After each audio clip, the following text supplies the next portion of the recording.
નમસ્કાર ખેડૂત મિત્રો, ગ્રામ જગત કાર્યક્રમમાં આપનું ફરી એક વખત સ્વાગત છે. મિત્રો, આજે આપણે વાત કરવી છે જળ અને જમીનના વિકાસની. અને જળ અને જમીનના વિકાસની વાત આવે ત્યારે ગુજરાત જમીન વિકાસ નિગમને ચોક્કસ આપણે યાદ કરવું પડે. આજે આપણે જઈશું ભરૂચ જિલ્લાના વિવિધ તાલુકાઓ. આ તાલુકાઓ નર્મદાના એક છેડે અને નર્મદાના બીજા છેડે છે. એક બાજુ દરિયાથી નજીકનો વિસ્તાર તો બીજી બાજુનો વિસ્તાર આદિવાસી વિસ્તાર એટલે કે પૂર્વ પટ્ટીના વિસ્તાર તરીકે જોડાયેલો છે એવો વિસ્તાર છે.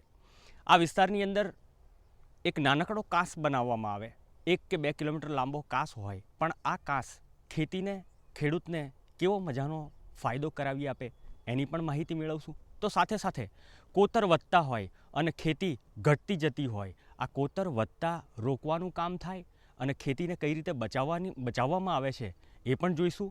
તો દરિયાકાંઠાથી માત્ર 7 કિલોમીટર દૂર ગામ હોય અને એ ગામમાં પંચાયતની જમીનમાં સીમ તલાવડી કે ખેત તલાવડી બનાવી અને કેવું સરસ મજાનું આર્થિક વિકાસ સાથે ધરતીના તાતને જોડવાનું કામ થાય છે એની પણ માહિતી જોઈશું. તો ચાલો મિત્રો, આપણે આજે જઈએ ભરૂચ જિલ્લાના વિવિધ તાલુકાઓની મુલાકાતે.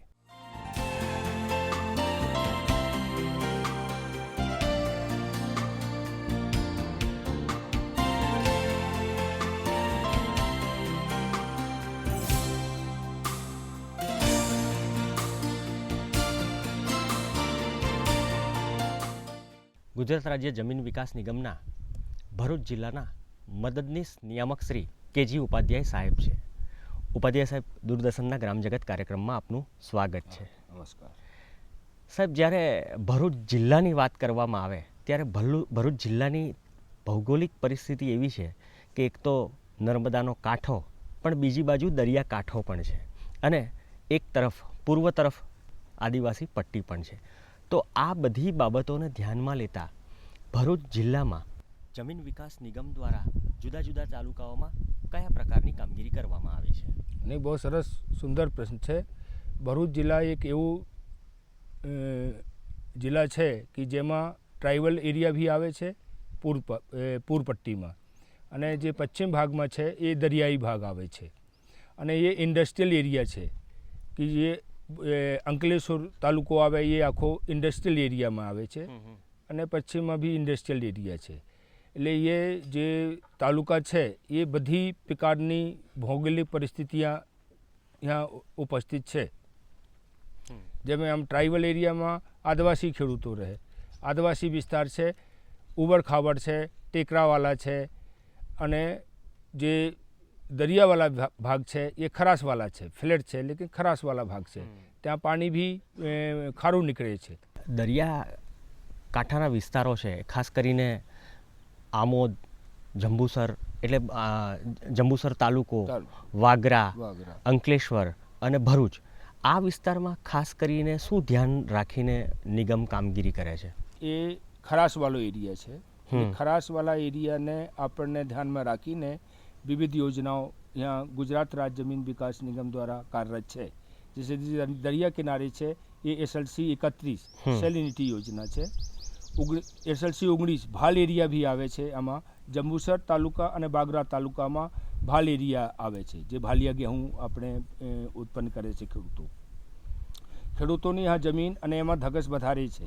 લેકિન જે સમસ્યાઓ છે પાણીની છે, એ પાણીની સમસ્યાને ધ્યાનમાં રાખીને અમે यहाँ સીમ તલાવડી, ચેક ડેમ, નાલા પ્લગ અને દરિયા કિનારે જે છે રિક્યુનેશન બંધ બનાવીએ છીએ. રિક્યુનેશન બંધ બનવાથી જે દરિયાનું પાણી છે એ ખેડાત કલ્ટિવેટેડ એરિયામાં આવતો અટકે છે, જેના લીધે ખરાશ આવવાની અટકે છે. ચેકિંગ ઓફ સેલિનિટી, અને જે વરસાદનું પાણી છે એ ભરવાથી જે ધોવાણ છે એ અટકે છે, અને વરસાદનું મીઠું પાણી ભરવાથી ખરાશ ઓછી થાય છે ધીરે ધીરે.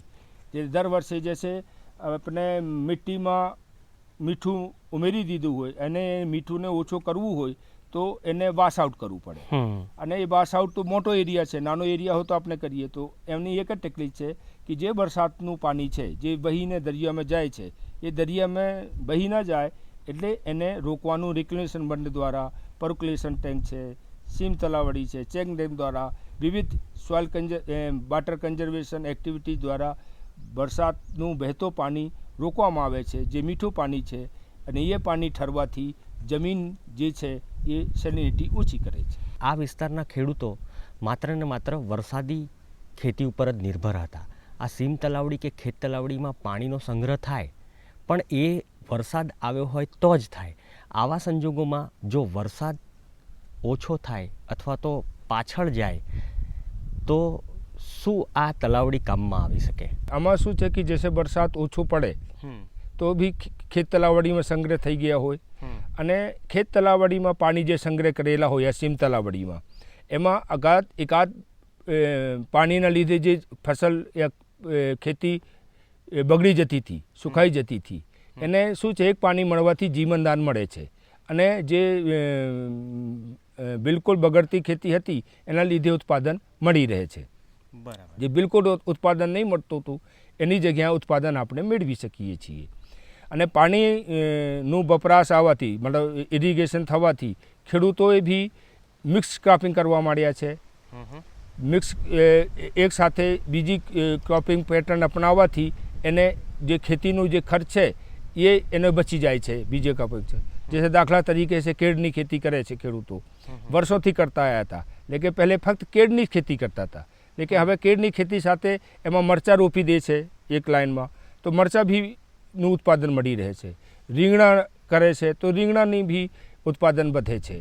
એવી રીતે તુવેર સાથે ભી એ લોકો મિક્સ ક્રોપિંગ કરે છે. તુવેર જોડે મકાઈની ખેતી કરે, યા પછી અડદ હે, મગ હે, મગની ખેતી બી એ લોકો કરે છે. એટલે મિક્સ ક્રોપિંગ પેટર્ન તરફ ખેડૂતોનું ઝુકાવ વધ્યા છે. એના લીધે એને જે ઉત્પાદન હતું જે મળતું હતું એના કરતાં ડબલ મળવા માંડ્યા છે, અને ઉત્પાદન વધવાથી ખેડૂતની આર્થિક સ્થિતિમાં સુધારો થયો છે. વાગરા અને જંબુસર તાલુકાના ઘણા બધા ખેડૂતોની સાથે અમારે વાત થઈ તો એમાં એમણે એવું કહ્યું કે કાંસને કારણે અમારી ખેતી બચી ગઈ. કાંસ તો ખૂબ નાનો હોય અને ખેતી બચી ગઈ એમ કરીને એ લોકો ખૂબ જ ખુશી વ્યક્ત કરતા હતા. તો આ આખી યોજનામાં કઈ રીતે કામ લીધું છે? આમાં એવું છે કે એ એરિયા બિલકુલ ફ્લેટ છે. જે વરસાદનું પાણી ભરાઈ જાય વધારે પડતા તો એનો નીકળવાની જગ્યા રહેતી નહીં. તો જે આપણે વરસાદનું પાણી યા વધારે પાણી હોય એ ખેતરથી બહીને જતો રહે તો એમાં ધોવાણ અટકે છે. પહેલે ખેતરથી બહીને જતું હતું પાણી, એટલે એમાં કાંસ ખોદવાથી જે પાણી છે એને કાંસ દ્વારા સીધે નિતાર પદ્ધતિથી બહાર નીકળી જાય છે. એના લીધે જે જમીનની ઉપરની જે જમીનની સતહ છે એ બહુ મૂડી છે. 1000 વર્ષ બનવામાં 20 સેન્ટીમીટર જમીનને લાગે છે. એ 20 સેન્ટીમીટર જમીનમાં જ ઉત્પાદન વધે છે. અગર એ 20 સેન્ટીમીટરની જમીન ધોવાઈ જાય તો ઉત્પાદન થઈ નહીં, ઉસર જમીન થઈ જાય, કંઈ ઉત્પાદન થાય નહીં. એટલે એ આપણે 20 સેન્ટીમીટરની જમીન બચાવવા માટે આપણને કોંસ કરવી પડે. એટલે જે વરસાદનું વધારાનું પાણી છે ખેતરથી નીકળીને કોંસ દ્વારા બહાર નીકળી જાય.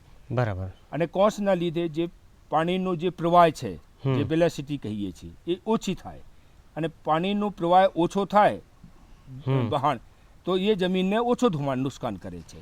અને એનો વહાણ વધારે હોય તો એ જમીનને વધારે નુકસાન કરે છે. એટલે કોંસના લીધે એની જે વેલોસિટી એ ઓછી થાય. સાહેબ, વરસાદ ખેંચાઈ જાય તો કાંસ અને સીમ તલાવડી ખેત તલાવડી કઈ રીતે ઉપયોગી થાય? કાંસ અને સીમ તલાવડી ખેત તલાવડી બનાવવામાં આવેલી છે.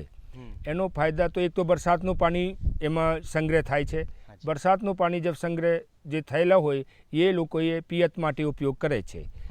પછી જે એમના પાણી પૂરો થઈ ગયા હોય તો એ 15 દિવસમાં અહીંયા કેનાલ દ્વારા પાણી આવે છે. અને કેનાલ દ્વારા એક જગ્યાથી બીજી જગ્યા પાણી લઈ જવા માટે જે અમારા દ્વારા કાંસ ખોદવામાં આવેલી છે એ કાંસ મારફતે એ ખેડૂતોનો ખેતર સુધી પાણી પહોંચાડવામાં આવે છે. એટલે ખેડૂતો પાણી લઈ લે છે.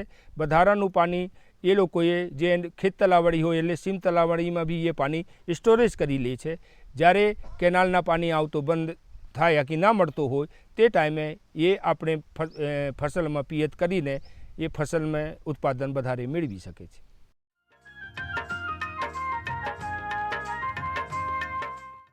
આપણે જો દરિયાકાંઠાના વિવિધ વિસ્તારો અને તાલુકાઓની વાત કરી એવી જ રીતે જો પૂર્વ પટ્ટીના જુદા જુદા તાલુકાઓ જોઈએ ભરૂચ જિલ્લાના, જેમ કે ઝઘડિયા છે, વાલિયા છે અને નેત્રંગ.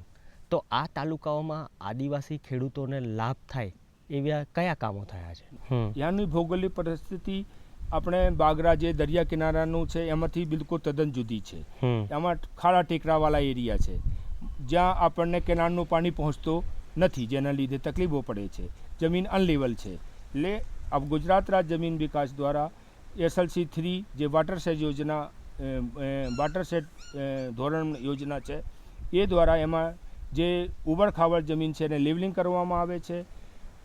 ટેરેસિંગ દ્વારા બેન્ચ ટેરેસિંગ બી કરવામાં આવે છે જે બધાડે ઢોલાવવાળા એરિયા છે. આમાં ખેત તલાવડી, સીમ તલાવડી, નાલા પ્લગ વિવિધ પ્રકારની યોજનાઓ આમાં કાર્યરત છે. સર, આ વિસ્તારની આપણે વાત કરીએ, આદિવાસી વિસ્તારની ખાસ કરીને, તો દરિયા કાંઠાના જે વિસ્તારો છે એની અંદર જમીન વિકાસ નિગમની કામગીરીને કારણે મિશ્ર પાકો ખેડૂતો લેતા થયા છે. તો આવા જે આદિવાસી વિસ્તારો છે એમાં પણ એવું કોઈ પરિસ્થિતિમાં સુધારો થયો છે? ખેતીના પાકો જુદા જુદા લેતા થયા હોય એવું? ના, ચોક્કસ થયો છે. આ એરિયાના બી ખેડૂતોમાં અત્યારે જે આપણે ટ્રાઇબલ એરિયામાં કોઈ જગ્યાએ આપણને કેળનું પાક જોવા નહીં મળતું હતું, અત્યારે કેળનું પાક લે છે. એના જો સાથે સાથે એ લોકોએ મરચી અને રીંગણાનું બી પાક મિક્સ પાક લેવા માંડ્યા છે. બીજી બી જે ઘઉંનું પાક નહીં થતો તો એ ઘઉંનું પાક બી થતા હતા કે તે ટાઈમે તો વરસાદ આધારે થતા, તો કેવલ એ લોકોએ વરસાદ આધારે જે ખેતીથી એ કરતા હતા. અને હવે જે શિયાળામાં બી એ લોકો ખેતી કરવા માંડ્યા છે અને શાકભાજીની બી ખેતી કરે છે. બીજા પશુપાલન તરફ બી એ લોકોનું રાખે છે અને પશુપાલન દ્વારા બી એ લોકો દૂધનું ઉત્પાદન કરે તો દૂધ મેળવે છે અને શાકભાજી પેદા કરે છે, શાકભાજી से બી એ લોકોને ફાયદો થાય છે. એવી રીતે બે દૂધ પશુઓથી અને શાકભાજીથી એને ફાયદો થવાથી એનો જીવન ધોરણ ઊંચો આવ્યો છે. ખેતી અને ખેડૂત બંનેને લાભ થયો, તો સાથે સાથે સવાલ એક એવો પણ થાય કે સ્થાનિક કક્ષાએ બેરોજગારીનો પ્રશ્ન ઉકેલી શકાયો છે ખરો? પહેલાં તો ગામડાના જે કમાવા માટે બહાર જતા હતા, માઇગ્રેશન વધારે હતું અને એ પાક પદ્ધતિ એ લોકોની જમીન સુધારવાથી, પાણી મળવાથી, ખેડૂતનું તો જીવાદોરી છે જળ અને જમીન. જમીન હોય અગર જળ ના હોય તો બી એ કોઈ ખેતી કરી શકતો નહીં. એટલે જે જમીન છે એના માટે જળ તો જોઈએ, જળ વગર ચાલે નહીં. અને એ આપણને કુદરતી રીતે વારસામાં મળેલું છે જમીન અને જળ. એને આપણને કેવી રીતે સાચવાનું છે, સાચવી રાખીએ એ તરફ આપણે બળન ખેડૂતોનો બધ્યો છે.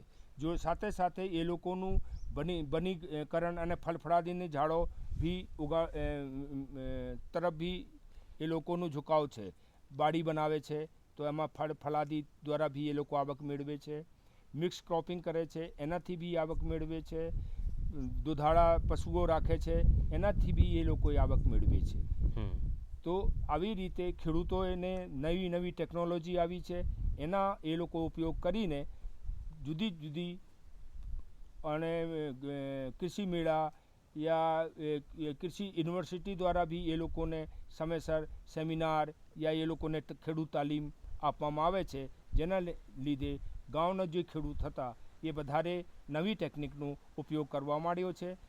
નવી ખાતર, જૈવિક અને જે જુદા જુદા પ્રકારના જે રોગો થાય છે એને બી એને જાણકારી મળવાથી એ દવાઓ દ્વારા એનો નાશ કરીને બી એ ફળફળાદી અને આપણા પાકને રોગો से બચાવીને સારું ઉત્પાદન મેળવી શકે છે. ભરૂચ જિલ્લાનો વાગરા તાલુકો અને વાગરા તાલુકામાં પાણીયાદરા ગામ એટલે આમ તો પાણીયાદરા પણ કહેવાય છે અને પાણીયાદરા પણ કહેવાય છે. આ ગામથી દરિયો માત્ર 7 જ કિલોમીટર દૂર છે. દરિયો આગળ વધતો અટકે એના પ્રયાસો ગુજરાત જમીન વિકાસ નિગમ દ્વારા કરવામાં આવ્યા છે. આ પ્રયાસો કયા પ્રકારના છે એની વિગતો મેળવીએ ગુજરાત જમીન વિકાસ નિગમના ફિલ્ડ આસિસ્ટન્ટ RV રણા સાહેબ પાસેથી. રણા સાહેબ, આ આખો વિસ્તાર એટલે દરિયાકાંઠાનો વિસ્તાર અને દરિયાકાંઠામાં ખારાશ દરિયાની આગળ વધતી અટકાવવા માટે જમીન વિકાસ નિગમ દ્વારા કયા કામો કરવામાં આવ્યા છે? જમીન વિકાસ નિગમ દ્વારા SSC 28માં સીમ તળાવ અને ખેત તલાવડી, SSC 19 ભલમાં એમાં પણ સીમ તળાવ આવે છે, લેન્ડ લેવલિંગ આવે છે, કાંસની કામગીરી આવે છે, RKY સેલિનિટીમાં પણ કાંસની કામગીરી આવે છે, એક્સેસ બંધ આરબી એની કામગીરી આવે છે, SSC 4 જે ક્યારી જે ફક્ત આદિવાસી ખાતેરા માટે છે એની કામગીરી આવે છે. અને RKY ભલ યોજનામાં જેમાં આપણે 3 ગામ છે, વાગરા, પશ્ચિમ ખંડાલી અને રહડ, એમાં આપણે કામગીરી હાલમાં ચાલુ છે. પણિયાદરા ગામની આપણે વાત કરીએ તો આ ગામમાં જમીન વિકાસ નિગમ દ્વારા કયા કયા કામો હાથ ધરવામાં આવ્યા છે? પણિયાદરા ગામમાં SSC 28 શેમ તલાવમાં શેમતલાની કામગીરી અને ખેતવાની કામગીરી કરવામાં આવી છે અને SSC 4 ક્યાડીમાં આદિવાસી ખાતેદાર શાક ખાતેદારને લાભ આપવામાં આવ્યો છે.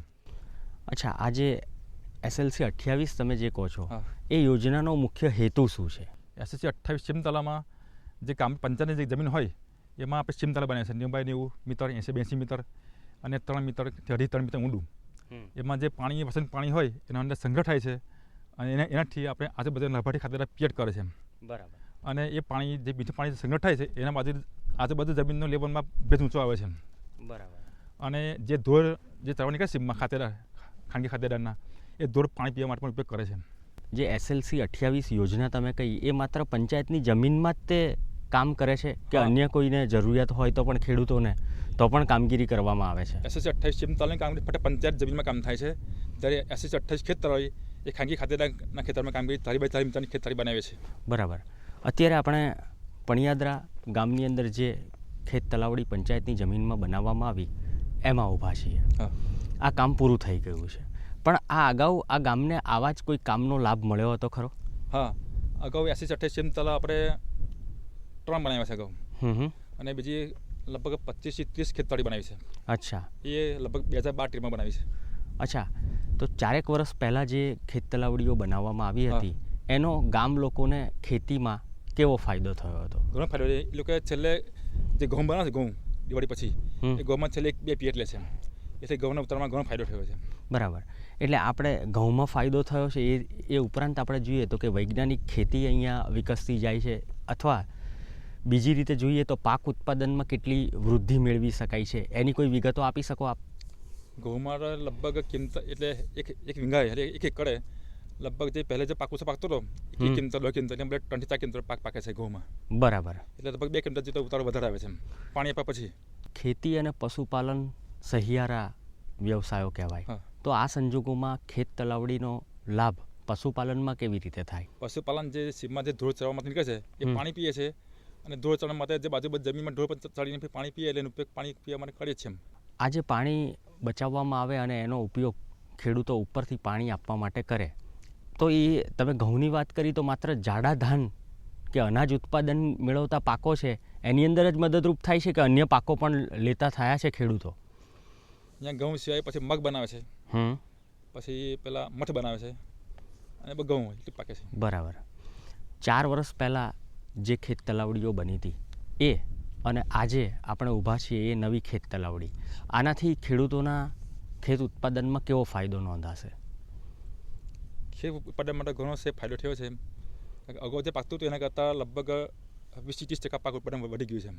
જમીન વિકાસ નિગમ દ્વારા આ જે ખેત તલાવડીની સીમ તલાવડીની કામગીરી પણિયાદરા ગામમાં જ કરવામાં આવી, એને જો ખેડૂતોના ખાતેદારોની સંખ્યા આપણે ગણીએ તો કેટલા ખેડૂત ખાતેદારોને લાભ થશે અને કેટલા એકર જમીનને આનો લાભ પહોંચશે? લગભગ 30 થી 35 ખાતેદારનો લાભ થશે એનો, અને લગભગ 70 થી 72 75 હેક્ટર જેટલી જમીનને પિયતનો લાભ મળશે. આ ગામની પસંદગી કઈ રીતે કરવામાં આવી? આ ગામ એક તો દરિયા કિનારે નજીક આવ્યું છે, ક્ષાર વધારે છે ગામ જમીનમાં, એટલા માટે ખેત તલાવડીને એને બિનપેરી વિસ્તાર છે, અહીંયા કોઈ પિયતની સગવડ નથી એટલા માટે ખાસ ખેત તલાવડી અને સીમ તલાવડીની કામગીરી માટે પસંદ કરવામાં આવ્યું છે ગામ. વાગરા તાલુકાના પણિયાદરા ગામના સરપંચ શ્રી અરવિંદભાઈ વસાવા ઉપસ્થિત છે. અરવિંદભાઈ, દરિયાના કાંઠે તમારું ગામ આવેલું છે, ગામમાં પાણીની સમસ્યા કેવી છે? પાણીની સમસ્યા છે, બહુ તકલીફ છે, એટલે ખેડૂત માટે પાણીની તલાવડીની બહુ જરૂર છે સાહેબ અમારે. અને પાણીની તલાવડી માટે જો આજુબાજુ જે તલાવડી બનાવી એ ખેડૂત માટે સાહેબ એમને બહુ સારું ફાયદો થાય છે. જમીન વિકાસ નિગમ દ્વારા 4 વર્ષ પહેલાં તમારે ત્યાં પંચાયતની જમીનમાં તલાવડી બનાવવામાં આવી, એનો ફાયદો કેવો થયો? એટલે કે પાકના આપણે વરસાદના કારણે વરસાદ એક જ પાક લેવાય છે, ત્યાર પછી જે તલાવડી બનાવી છે એને ડબલ પાક લે છે. આ વર્ષે બીજી નવી ખેત તલાવડીની પણ ભેટ મળી રહી છે ગામને તમારા પ્રયાસોને કારણે, તો આ થઈ જાય પછી કેટલો ફાયદો પહોંચશે ખેડૂતોને? પાછો 25% જેવો ફાયદો વધી જાય સાહેબ. બરાબર. હાજી, એટલે ફાયદો છે, ખાસ કરીને તલાવડી તો જોવે છે પાણી માટે ને. આ જો આવું થતું રહેશે તો પછી ગામ લોકોને બહુ ફાયદો થશે. ગામ લોકોએ તમને કહ્યું કે અહીંયા તલાવડી બનાવો કે તમને એવો વિચાર આવ્યો કે તલાવડી બનાવવું, કે GLDC સીધું તમારી પાસે આવ્યું તલાવડી બનાવવા માટે? ના સાહેબ, ગામ લોકો પણ કહે છે, ગામ લોકોએ પણ સપોર્ટ આપ્યો છે. મારી પણ ઈચ્છા હતી કે આ તલાવડી બનાવીએ તો ગામ લોકોને ફાયદો થાય છે પાણી માટે. બરાબર. અને ઢોર પણ આવે તો ઢોર પણ પાણી પીને જાય છે એમ.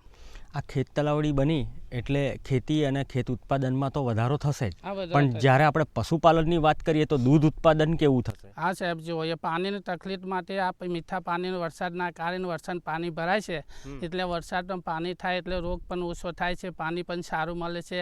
આજુબાજુ જતા ચરતા પણ આવે ને પાણી પીને પાછા ઢોર થાય એટલે એમને પણ સંતોષ મળે સાહેબ ઢોરને. બરાબર. જમીન વિકાસ નિગમની એટલે કે એક સરકારના નિગમની કામગીરી તમને એક સરપંચ તરીકે કેવી લાગી? સારી લાગી સાહેબ, સારી એટલે કે સારો ફાયદો થયો એટલે કે સારી લાગી એમ. બરાબર. હાજી. એક ગામના સરપંચ તરીકે જ્યાં જ્યાં પાણીના બચાવની કામગીરી કરવાની હોય હાજી ત્યાં આગળ કેવા કામો થવા જોઈએ, તમારો શું સંદેશ છે? સાહેબ, જો પાણીનો બચતના પાણીનો જે અમારા ગામમાં નહેર નથીનો પાણી આવી જાય સાહેબ, તો વિકાસના કામમાં બીજું કે આગળ વધે છે અને બધો બહુ ફાયદો થાય છે સાહેબ. એટલે પાણીની બહુ સમસ્યા છે, એટલે પાણીની બહુ તકલીફ છે, એટલે પાણી ખાસ કરીને અમારે પાણી જોઈએ છે.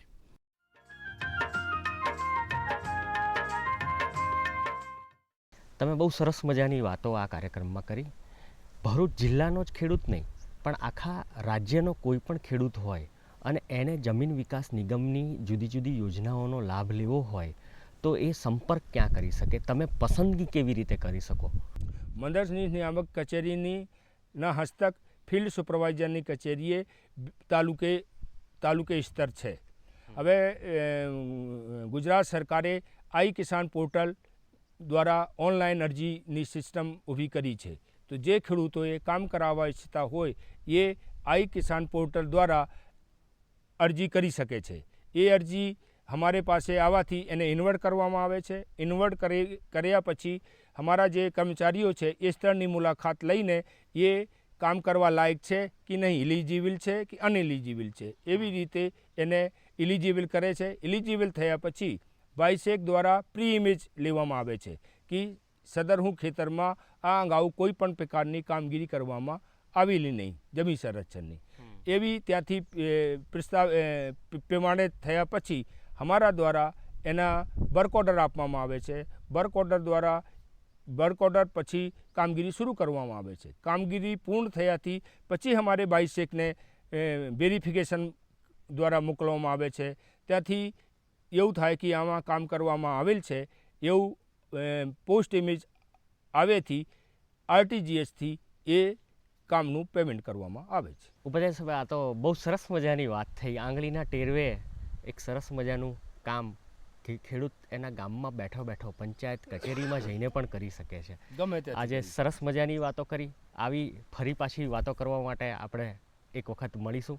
ત્યાં સુધી અમને રજા આપશો અને આપનો પણ ખૂબ ખૂબ આભાર.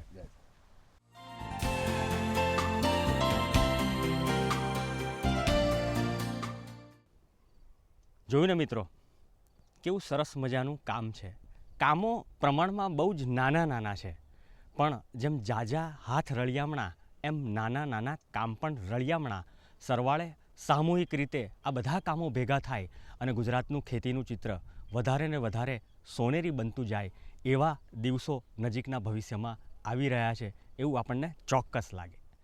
જમીન વિકાસ નિગમ એ જળ અને જમીનના રક્ષણ માટે સરસ મજાનું કામ કરે છે એનો ચિતાર આજના અંકમાં આપણે જોયો.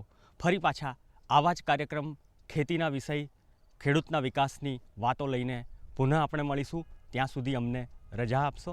આભાર.